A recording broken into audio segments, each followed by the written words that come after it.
Dans une publication sur sa page Facebook, le président national du Nouvel Engagement togolais, NET, Jerry Tima, a commenté la position de la Cour constitutionnelle par rapport à l'imposition du pass vaccinal au Togo.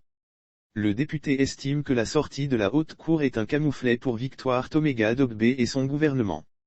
Bonne lecture. En l'espace de 3 ans, la Cour constitutionnelle a montré à 3 reprises son indépendance et sa disponibilité à dire le droit. C'est encourageant. Déjà en début de notre législature, la Cour constitutionnelle avait rétorqué l'Assemblée nationale sur des articles de son règlement intérieur.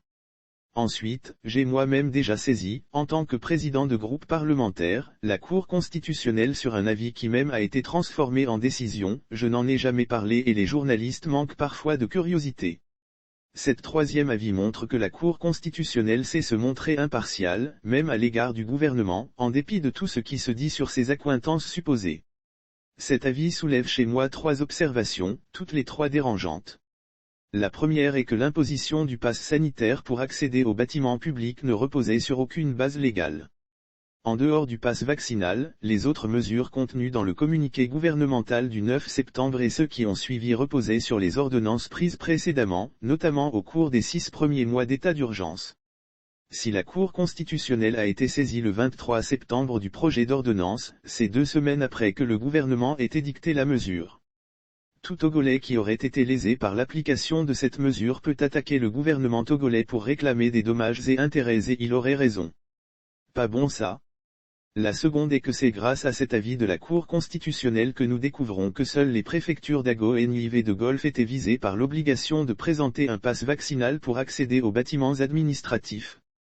Si vous vous en souvenez, mon débat avec le Premier ministre concernait entre autres la disponibilité des doses de vaccins à l'intérieur du pays où la même mesure était supposée s'appliquer. On a donc mis la charrue devant les buffles et les buffles se sont cassés les pattes.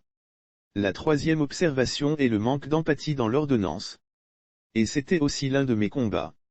Beaucoup de personnes ont commenté sur la discrimination relevée par la Cour constitutionnelle mais le second avis me semble plus accablant.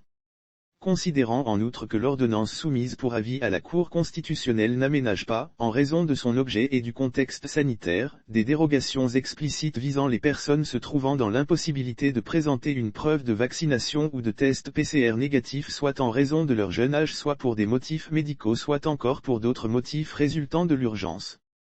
Par exemple, un malade pouvait se voir interdire l'accès à l'hôpital pour défaut de passe vaccinal. Bref.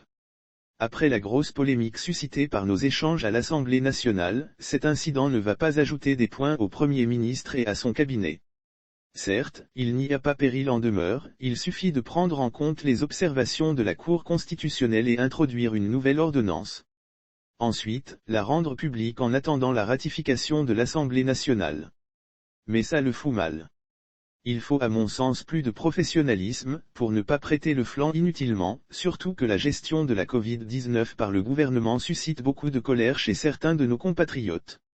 La seule chose que moi je ne comprends pas, c'est ce qui empêche les gens de consulter officieusement un membre de la Cour constitutionnelle pour avoir son opinion avant l'introduction officielle d'une demande d'avis. Une telle prudence évite de manger la honte cadeau.